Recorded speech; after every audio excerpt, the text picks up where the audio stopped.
Olá, seja muito bem-vindo de volta a este canal de leitura das Escrituras, onde temos de fato a palavra de Deus como nossa regra única de fé e de prática, essa palavra imutável, inerrante, essa palavra infalível, indestrutível e eterna.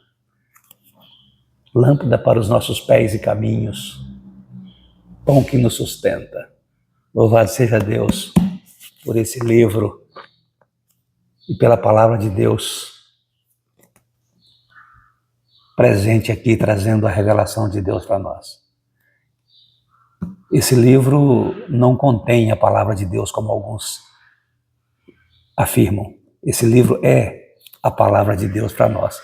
Se você ama a palavra de Deus, você é muito bem-vindo a esse canal para lermos juntos e para divulgarmos esta palavra. Então abra sua Bíblia, se você puder ler comigo. Estamos lendo nesse momento o Evangelho de Marcos e hoje nós vamos ler os capítulos 3 e 4.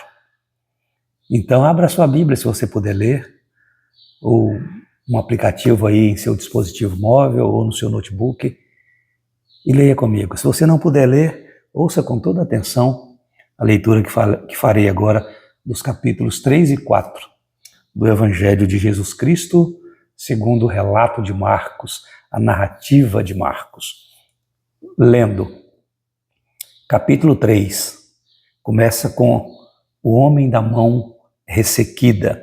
De novo entrou Jesus na sinagoga e estava ali um homem que tinha ressequida uma das mãos, e estavam observando a Jesus para ver se o curaria em dia de sábado, a fim de o acusarem. E disse Jesus ao homem da mão ressequida: vem para o meio.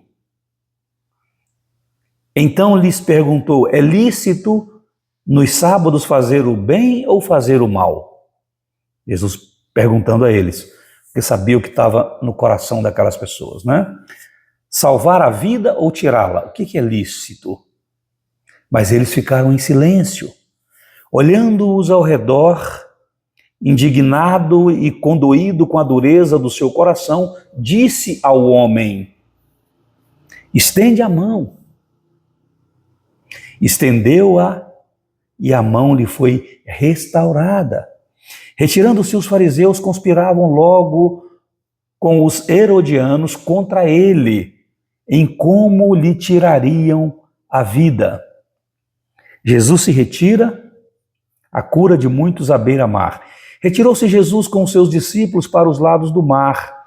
Seguia-o da Galileia uma grande multidão, também da Judéia, de Jerusalém, da Idumeia, da além do Jordão e dos arredores de Tiro e de Sidom. Uma grande multidão, sabendo quantas coisas Jesus fazia, veio ter com ele. Lembra que nós falamos na introdução e até no vídeo anterior que esse é o evangelho que mostra Jesus em movimento, em ação. Olha quanta coisa já, não é? Quantas pessoas procurando Jesus, indo ouvi-lo, indo vê-lo, né? Indo a ele para receber esse toque da graça de Deus que realiza milagres ainda hoje. Continuando, verso 9. Então recomendou a seus discípulos que sempre lhe tivessem pronto um barquinho por causa da multidão, a fim de não o comprimirem. Pois curava a muitos, de modo que todos os que padeciam de qualquer enfermidade se arrojavam a ele para o tocar. Também os espíritos imundos, quando o viam, prostravam-se diante dele e exclamavam: tu és o Filho de Deus. Mas Jesus lhes advertia severamente que o não expusessem à publicidade. A escolha dos 12 apóstolos, os seus nomes. Depois subiu ao monte e chamou os que ele mesmo quis, e vieram para junto dele.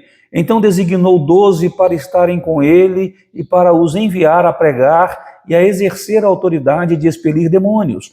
Eis os 12 que designou: Simão, a quem acrescentou o nome de Pedro, Tiago, filho de Zebedeu, e João, seu irmão, aos quais deu o nome de Boanerges, que quer dizer filhos do trovão, André, Felipe, Bartolomeu, Mateus, Tomé, Tiago, filho de Alfeu, Tadeu, Simão Zelote e Judas Iscariotes, que foi quem o traiu.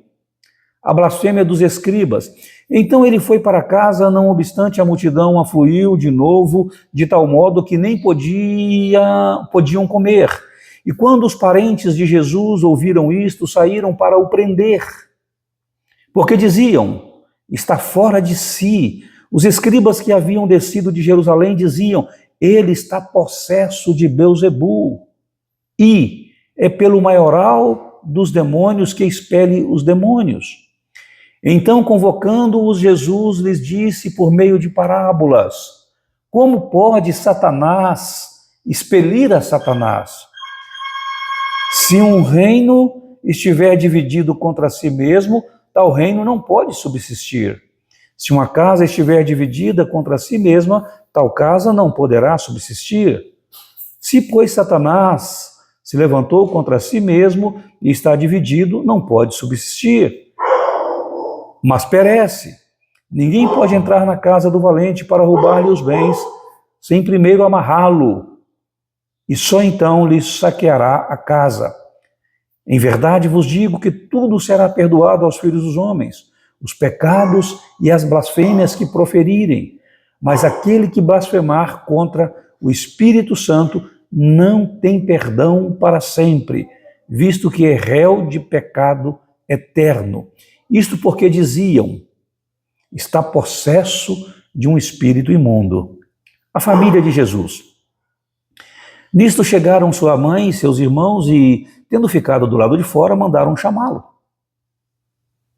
Muita gente estava assentada ao redor dele e lhe disseram, olha, tua mãe e teus irmãos estão lá fora, à tua procura.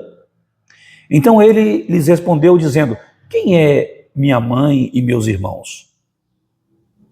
E correndo o olhar pelos que estavam assentados ao redor, disse, eis minha mãe e meus irmãos. Portanto, qualquer que fizer a vontade de Deus, esse é meu irmão, irmã e mãe. Quer fazer parte da família de Jesus? Conheça a vontade de Deus e faça a vontade de Deus. Capítulo 4, e o último de hoje, a parábola do semeador.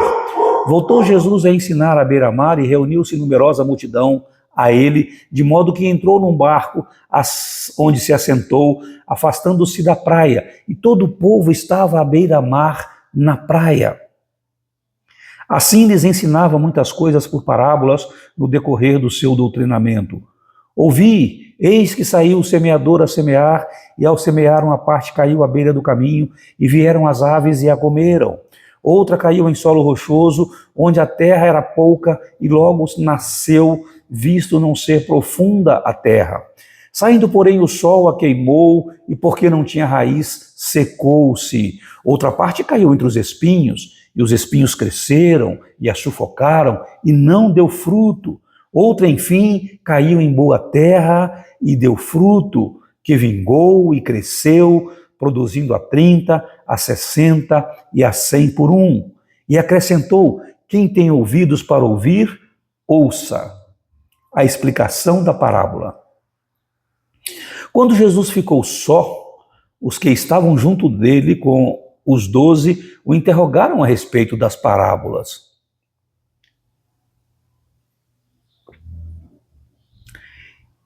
Ele lhes respondeu, a vós outros é dado conhecer o mistério do reino de Deus, mas aos de fora tudo se ensina por meio de parábolas, para que, vendo, vejam e não percebam,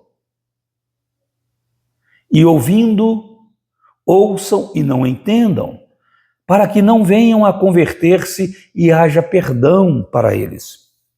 Muito sério isso, né? Então lhes perguntou, não entendeis esta parábola? E como compreendereis todas as parábolas? O semeador semeia a palavra. Então ele está explicando a parábola. São estes os da beira do caminho, onde a palavra é semeada. E enquanto a ouvem, Logo vem Satanás e tira a palavra semeada neles. Semelhantemente, são estes os semeados em solo rochoso, os quais, ouvindo a palavra, logo a recebem com alegria. Mas eles não têm raiz em si mesmos, sendo antes de pouca duração, em lhes chegando a angústia ou a perseguição por causa da palavra, logo se escandalizam.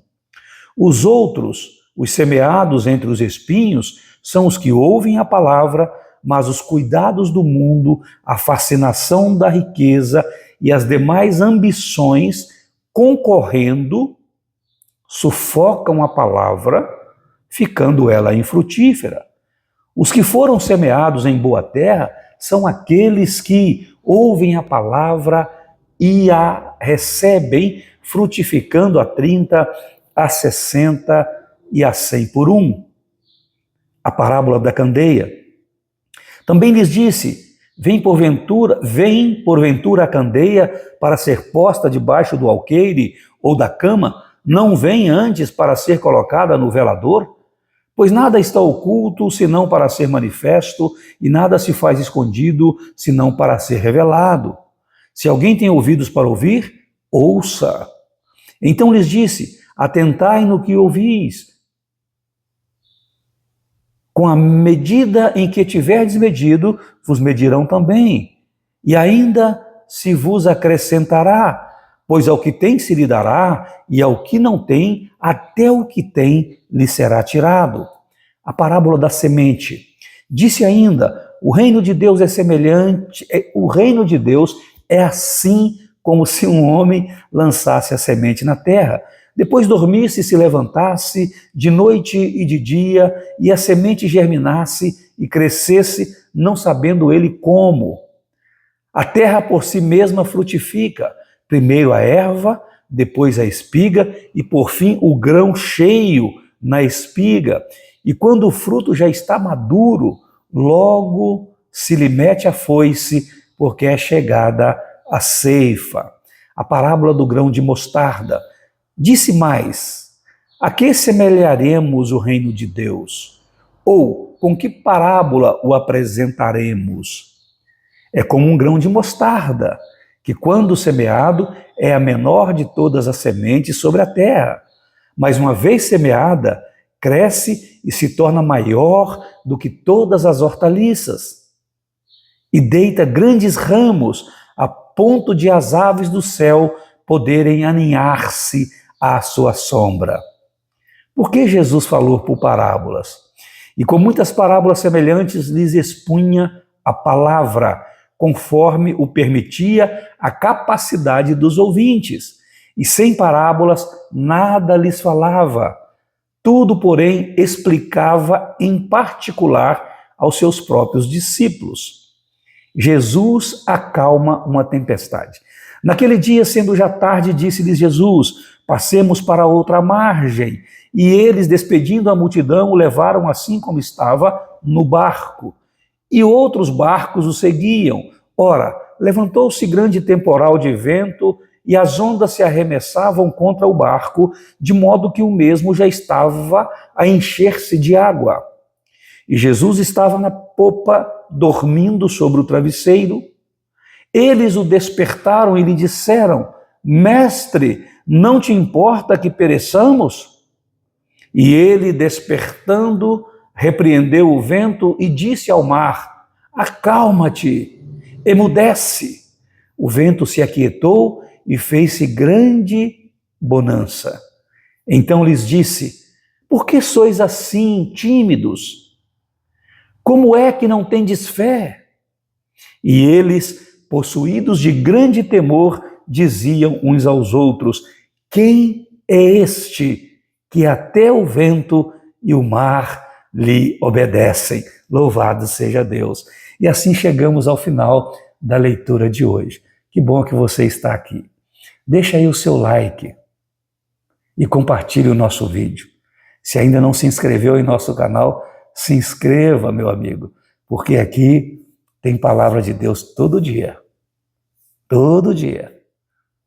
Então seja o nosso parceiro também na divulgação da palavra de Deus, compartilhando os nossos vídeos. E a você que já está inscrito, muito obrigado. E até o próximo vídeo, se Deus quiser. Que Deus abençoe a sua vida, que Deus abençoe a sua casa, que Deus abençoe a sua família, em nome de Jesus.